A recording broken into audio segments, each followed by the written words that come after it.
Hola, gracias por estar junto a nosotros en Mensajes en tiempo de cuarentena con el pastor Aldo Vega Garay. El mensaje de hoy lleva como título La fe de unos amigos. Pero antes alabemos al Señor con un himno tradicional, uno de los más antiguos, llamado Sé tú mi visión. Dios les bendiga.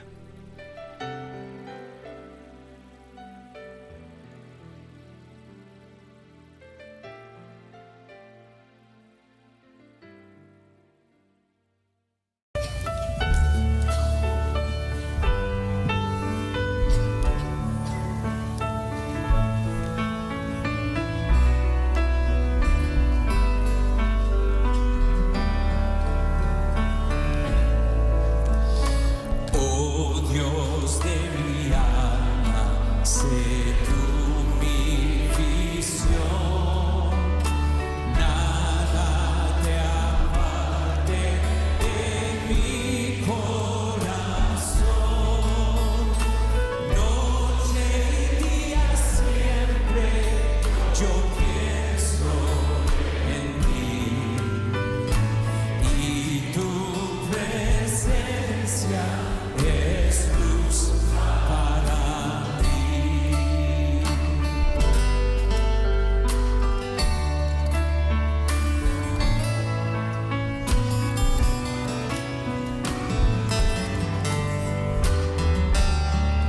Sabiduría,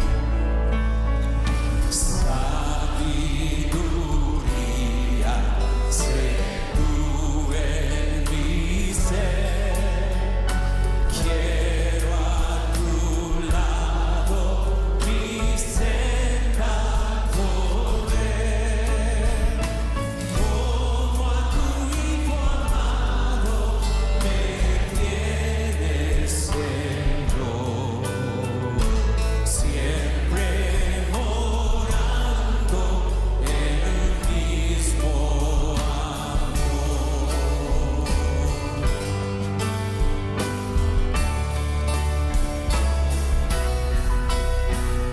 Sé tú mi escudo, mi espada en la lid, mi gloria, mi dicha sin fin. El alma tu amparo y mi torreón. A las alturas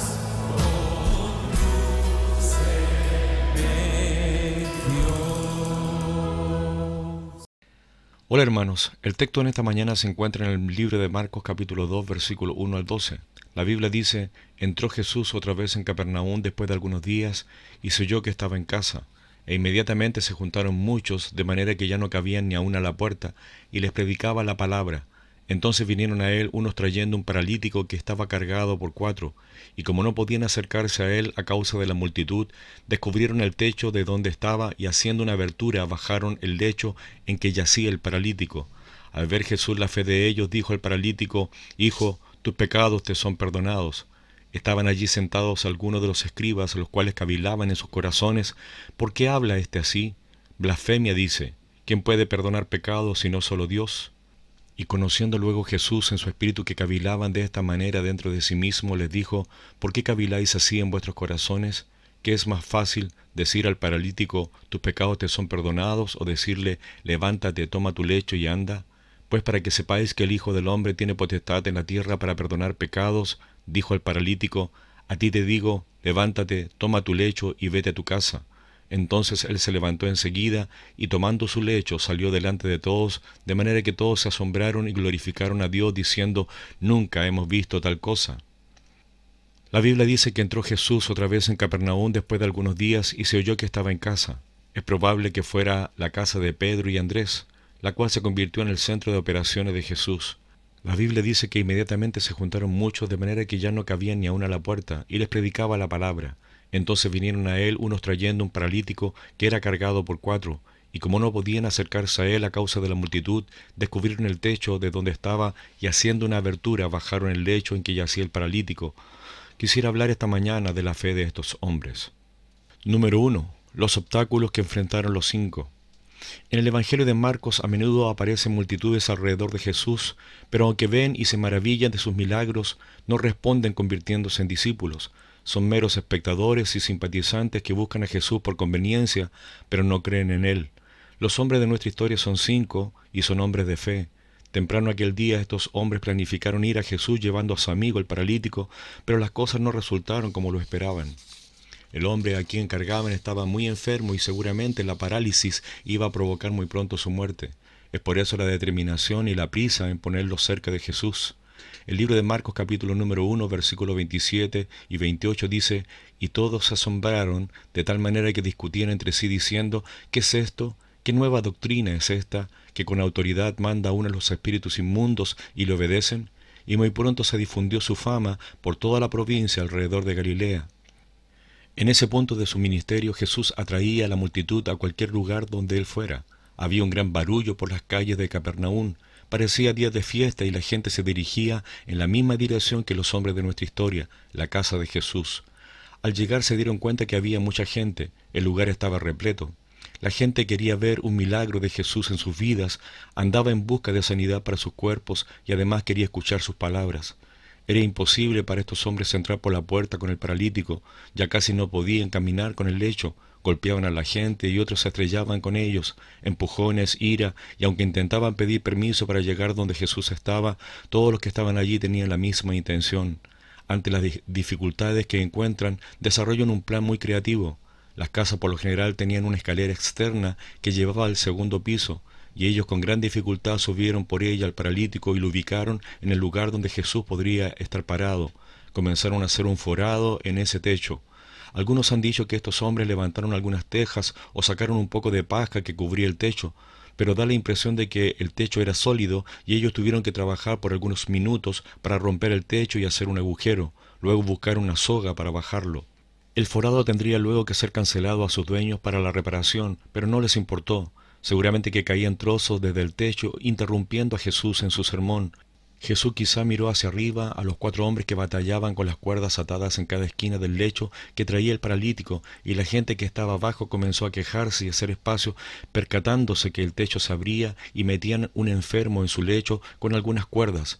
¿Cómo se habrá sentido el hombre paralítico? No estaría atado a un lecho tieso. Esa camilla sería algo floja para llevar a una persona. Sus amigos seguramente no hicieron una abertura lo suficiente grande para poder bajarle de la manera horizontal. Es probable que el hombre paralizado sufriera algunos golpes mientras sus amigos le bajaban por el tejado. Podemos pensar en el esfuerzo de estos hombres tratando de bajar al paralítico sin golpearlo, sin que caiga, sudorosos, extenuados, con poca fuerza y tratando de que las cuerdas soporten el peso del hombre. El libro de Marcos capítulo 9 versículo 23 dice: Jesús le dijo: si puedes creer, al que cree todo le es posible. Cuando todos dicen que no es posible, el hombre de fe dice que sí es posible. Es la fe la que supera los obstáculos. Número 2. La fe de estos hombres. El libro de Marcos capítulo 2 versículo 5 dice: al ver Jesús la fe de ellos. Uno de los versículos bíblicos más conocidos acerca de la fe es el libro de Hebreos capítulo 11 versículo 1. Es pues la fe la certeza de lo que se espera, la convicción de lo que no se ve. Muchos malinterpretan el versículo creyendo que la fe es algo que no se ve, algo abstracto, que tiene que ver con el alma que no se ve, algo aislado de las realidades concretas como la política y la vida social en general, algo ubicado en un espacio misterioso, no observable, pero según el texto es algo tangible. Por lo general se piensa que la fe es algo que pertenece a la vida privada y que no se tiene que expresar en la vida pública. Basta leer de nuevo el texto de Hebreo para comprobar que no es esto lo que quiere decir. Ninguno de estos conceptos de la fe tiene respaldo bíblico. La fe cristiana se presenta en los relatos sagrados como algo que se puede observar, verificar y ver. La historia de los hombres que metieron al paralítico por el techo es una historia de fe. Ellos buscaron a Jesús. Todos ellos tuvieron la intención de venir a Él. Los 5 coincidían que Jesús era la solución del problema que el paralítico tenía. No había discrepancia en aquellos hombres. El mismo hombre paralítico tuvo esperanza en Jesús, tenía un problema que sus amigos no veían. La aflicción por la que sus amigos se compadecían de él estaba en su cuerpo, pero él mismo sentía una turbación mucho más severa en su alma. Ten ánimo, Insinúa que el paralítico estaba descorazonado, que su espíritu se abatía en su interior y necesitaba estar enfrente de Jesús. Su parálisis estaba conectada con su pecado.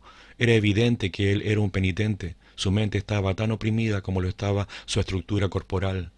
Al ver Jesús la fe de ellos, la fe debe ser vista por los demás, pues el hombre que deja ver su fe tiene una vida recta. El hombre de fe busca siempre la manera de glorificar y de alegrar a Dios. El hombre de fe es diferente en su manera de hablar, es diferente en su comportamiento y diferente en la manera de vida. El libro de Hebreos capítulo 11 versículo 6 dice: pero sin fe es imposible agradar a Dios, porque es necesario que el que se acerca a Dios crea que le hay y que es galardonador de los que le buscan. La fe que Jesús ve no se trata simplemente de una fe intelectual o emocional, sino de una fe manifestada por medio de una obra determinada y visible. Jesús puede leer los corazones de la gente, pero aquí no necesita hacerlo. La fe de estos hombres es obvia y todos la pueden ver. Ellos contaban con que Jesús sanaría a su amigo, ya que sería más difícil el subirle de nuevo por el techo que el haberle bajado. Ellos contaban en que él saldría caminando de ese cuarto. Sin su fuerte confianza en que Jesús le ayudara, el hombre paralítico nunca habría visto a Jesús. Sin su fuerte determinación de sobrepasar las dificultades impuestas por la multitud, el sanar nunca habría tomado lugar. Por otro lado, tenemos en aquella reunión a los escribas y fariseos cuya fe dista mucho de parecerse a la de los 5 hombres. Al ver Jesús la fe de ellos, dijo al paralítico: Hijo, tus pecados te son perdonados. Estaban allí sentados algunos de los escribas, los cuales cavilaban en sus corazones: ¿por qué habla éste así? Blasfemia dice. ¿Quién puede perdonar pecados sino solo Dios? Y conociendo luego Jesús en su espíritu que cavilaban de esta manera dentro de sí mismo, les dijo: ¿por qué caviláis en vuestros corazones? Estos hombres estaban sentados, la postura en la que frecuentemente enseñan. Más adelante Jesús les acusará de buscar los primeros asientos en la sinagoga. Los escribas utilizaron un tipo de lógica correcta. Ellos correctamente creían que únicamente Dios puede perdonar los pecados, y ellos aún están en lo correcto al examinar a este nuevo maestro. Su error fue el rehusarse a ver quién es Jesús, Dios, quien tiene la autoridad de perdonar los pecados. Primero se muestran sorprendidos y luego condenan las palabras de Jesús como una blasfemia. Desde el comienzo del ministerio de Jesús, la gente se admiraba de la autoridad con la que enseñaba y también de la autoridad con la que se enfrentaba con los demonios. De hecho, los mismos escribas se habían visto en la obligación de dar una explicación a esta autoridad con la que Jesús obraba, y lo que dijeron es que tenía a Belcebú y que por el príncipe de los demonios echaba fuera los demonios. Los escribas habían llegado a esta conclusión porque Jesús obraba sin ninguna autorización oficial de parte del Sanedrín y sin sujetarse a ellos. Pero era ahí donde radicaba precisamente su error. Ellos no tenían ninguna capacidad para dar la autoridad al Mesías. Esto solo lo podía hacer Dios, y la misión de ellos era reconocerla por medio de las indicaciones que la palabra les proporcionaba por medio de las numerosas profecías acerca de él. Jesús probó en repetidas ocasiones que su autoridad venía de Dios. Ellos debían demostrar que eran capaces de reconocer cuando una persona actuaba con autoridad divina.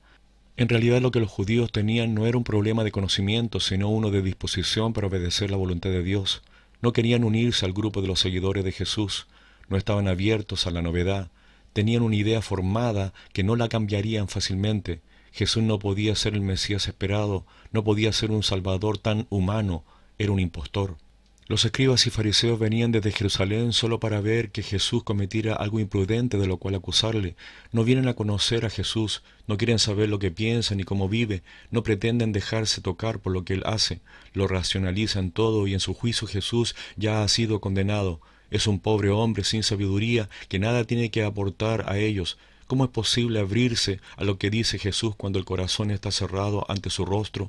Jesús no puede hacer nunca un milagro delante de un corazón sin fe. Los fariseos y los escribas no tienen fe, no buscan creer, no piensan que Jesús pueda aportarle algo nuevo a sus vidas, desconfían de ese hombre que, entre comillas, sin tener formación y sabiduría, logra que le siga la muchedumbre. En silencio los escribas juzgan a Jesús por usurpar la prerrogativa de Dios al perdonar pecados. Ellos no han mencionado su descontento, pero Jesús sabe lo que piensan. Jesús contesta su pregunta que aún no han declarado como una pregunta suya. No les pregunta cuál es más fácil hacer, sino cuál es más fácil decir. ¿Es más fácil decir tus pecados te son perdonados o decir levántate y toma tu lecho y anda? La verdad es que es más fácil decir tus pecados te son perdonados que decir levántate y toma tu lecho y anda. Los que observan no tienen manera de verificar si los pecados del hombre han sido perdonados, pero fácilmente pueden ver si el hombre se levanta y toma su lecho y anda. Con esta pregunta entonces Jesús propone una prueba con la que se pueda verificar su autoridad, el sanar, para demostrar lo que de cualquier otra manera no se puede verificar, el perdón. Número 3.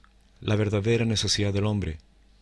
Y conociendo luego Jesús en su espíritu que cavilaban de esta manera dentro de sí mismo, les dijo: ¿Por qué caviláis así en vuestros corazones? ¿Qué es más fácil, decir al paralítico tus pecados te son perdonados, o decirle levántate, toma tu lecho y anda? Pues para que sepáis que el Hijo del Hombre tiene potestad en la tierra para perdonar pecados, dijo al paralítico: a ti te digo, levántate, toma tu lecho y vete a tu casa. Entonces él se levantó enseguida, y tomando su lecho salió delante de todos, de manera que todos se asombraron y glorificaron a Dios, diciendo: nunca hemos visto tal cosa. Jesús no quiso decir que el hombre paralítico fuera especialmente pecador, o que su parálisis fuera directamente causada por el pecado, pero él se dirigió a la gran necesidad del hombre, vio su dolor, su arrepentimiento, su esperanza en que aquello que había hecho fuese perdonado por Jesús. Aunque es posible que una persona perdone un pecado cometido contra él o ella, cada pecado es al final un pecado contra Dios.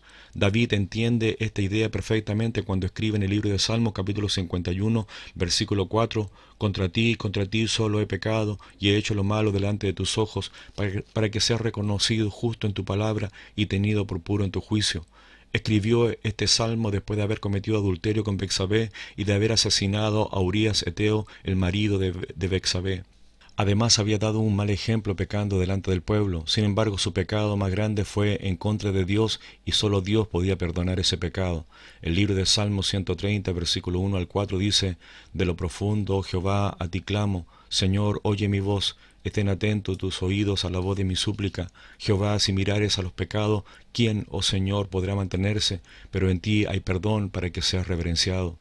El perdón es el milagro más grande que Jesús jamás realizó. Satisface la necesidad más grande y trae bendición y los resultados más duraderos. Qué bien traería para el hombre paralítico que tuviera 2 piernas buenas y que caminara derecho al infierno con ellas. Sea cual sea el pecado, es el problema real. Jesús fue derecho al problema. Aunque sus amigos esperaban sanidad, el paralítico sentía que podía morir en paz. Jesús le había perdonado. Parece posible, no obstante, que por el momento el hombre sienta el descanso que viene al ver que su alma ha sido sanada. Note que el perdón de los pecados no cura la parálisis de este hombre. Es perdonado, pero aún así no puede andar. Seguramente su ánimo ha cambiado. Aún paralítico se ha llenado de gozo. Caen lágrimas de sus ojos y su corazón es liviano y está en paz con Dios. De una manera era más difícil el poder sanar al hombre que el perdonar sus pecados, porque el perdón es invisible. Nadie podía verificar ese momento que el hombre estaba perdonado delante de Dios, pero se podía verificar instantáneamente si el hombre podía caminar o no. Jesús está dispuesto a ponerse a prueba.